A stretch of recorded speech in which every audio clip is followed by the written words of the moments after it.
Cerita ke-9. Budak Manusia Wali Allah.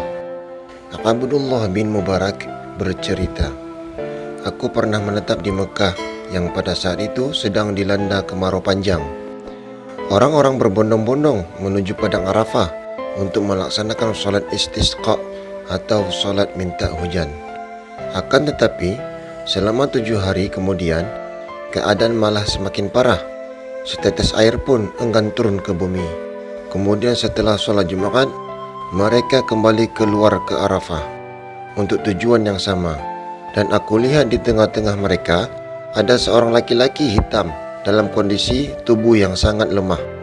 Lalu dia sholat 2 rakaat, kemudian berdoa, lantas dia sujud sembari berujar, demi keagunganmu, aku tidak akan mengangkat kepalaku dari sujud ini sehingga engkau menurunkan hujan kepada hamba-hambamu.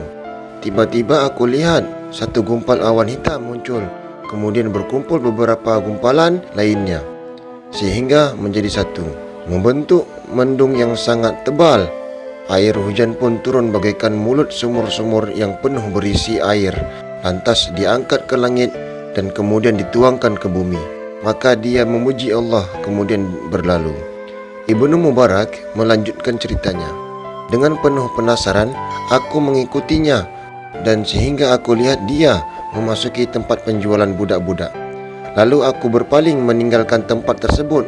Sampai keesokan pagi harinya, aku datang kembali ke tempat tersebut dengan tidak lupa membawa sejumlah uang, dinar dan dirham. Kemudian aku mendatangi penjual budak dan berkata, aku ingin membeli seorang budak. Lantas dia mengeluarkan hampir 30 orang budak untuk dipilihkan bagiku. Kataku lagi, adakah yang lain yang masih tersisa? Dia menjawab, ada seorang lagi budak tengik yang tidak mau berbicara dengan siapapun. Kataku, tunjukkan kepadaku. Maka dia mengeluarkan budak yang aku lihat dan ikuti kemarin. Maka aku berujar, berapa harganya? Dia menjawab, 20 dinar. Tapi untukmu aku jual murah 10 dinar saja. Aku menyelah, tidak, aku akan menambahkan harganya dengan 27 dinar. Beliau masih terus berkisah. Lalu aku mengambil budak tersebut. Tiba-tiba sang budak berkata, tuanku, kenapa anda membeliku padahal aku tidak sanggup berkhidmat kepadamu? Aku menegaskan, ketahuilah, aku membelimu supaya engkau menjadi tuanku dan aku menjadi budakmu. Dia bertanya keheranan, mengapa demikian tuan? Jawabku, kemarin aku lihat dirimu berdoa kepada Allah dan langsung dikabulkan. Aku lihat karamahmu. Tuan lihat itu semua? Dia kembali bertanya, iya. Jawabku. Dia berujar lagi, maukah tuan memerdekakanku? Aku berseru dengan mengharap keridhaan Allah, engkau merdeka.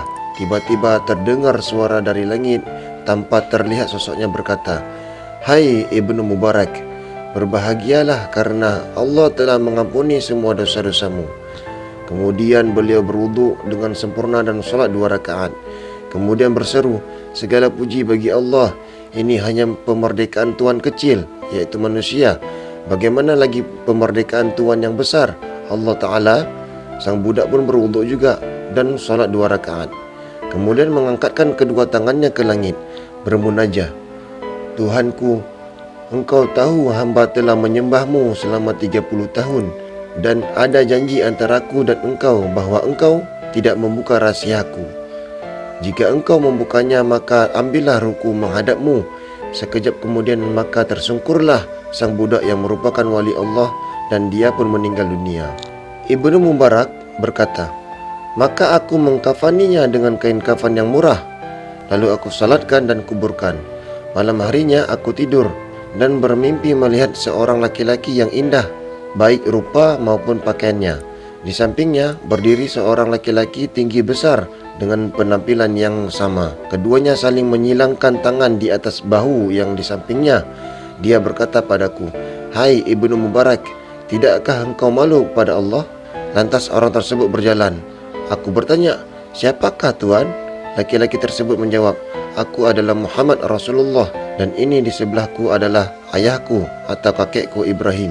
Maka kataku, bagaimana aku tidak malu dan aku selalu memperbanyak salat? Beliau bersabda, bukan itu. meninggal seorang wali dari aulia Allah Ta'ala, sedangkan engkau mengkafaninya dengan kafan murah. Pagi harinya aku datangi kubur budak sang wali tersebut. Aku gali kembali dan aku keluarkan dia dari dalam kubur. Kemudian aku gantikan kafannya dengan yang bagus. Lalu aku salatkan dan kuburkan kembali. Semoga rahmat Allah tercurah atasnya.